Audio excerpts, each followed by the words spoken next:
അസ്സലാമു അലൈക്കും. അൽഹംദുലില്ലാഹി റബ്ബിൽ ആലമീൻ.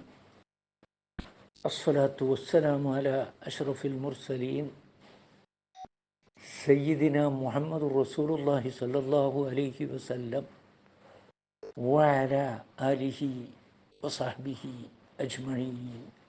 അമ്മാ ബഅദ്. മനുഷ്യർക്കുള്ള സന്ദേശമാണ് ഈ ഖുർആൻ. ഇതിനാൽ അവർക്ക് മുന്നറിയിപ്പ് നൽകാനും അല്ലാഹു സുബ്ഹാനഹു വ തആല ഏക ഇലാഹ മാത്രമാണ് എന്ന് അവർ അറിയാനും ബുദ്ധിയുള്ളവർ ആലോചിക്കാനും വേണ്ടിയാണ് ഇത്. ഈ മഹത്തായ സൂറത്ത് തുടങ്ങിയതുപോലെ ഈ പരിശുദ്ധ ഖുർആൻ മുഴുവൻ മനുഷ്യർക്കും കൂടിയുള്ള അള്ളാഹുവിൻ്റെ സന്ദേശം ആണെന്ന് ഉറച്ച സ്വരത്തിൽ പ്രഖ്യാപിച്ചുകൊണ്ട് അള്ളാഹു സുബ്ഹാനഹു വ തആല ഈ പരിശുദ്ധ സൂറത്ത് അവസാനിപ്പിക്കുകയാണ്.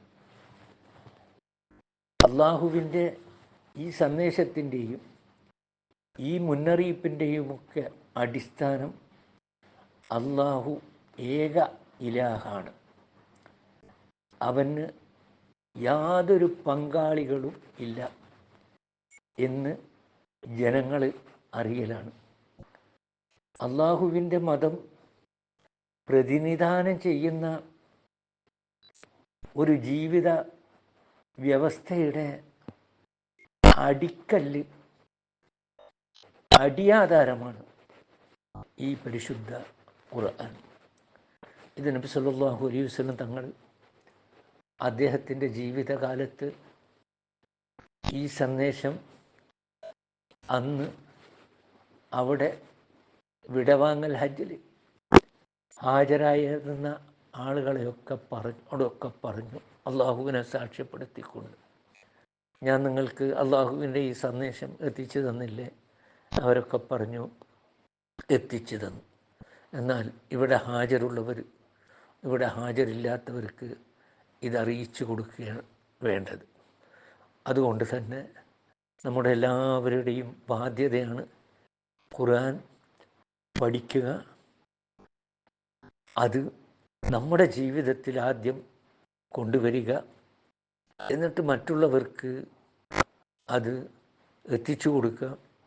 എത്തിച്ചു കൊടുക്കുമ്പം ഒരുപാട് പ്രയാസങ്ങളും ബുദ്ധിമുട്ടുകളും അനുഭവിക്കേണ്ടി വരും.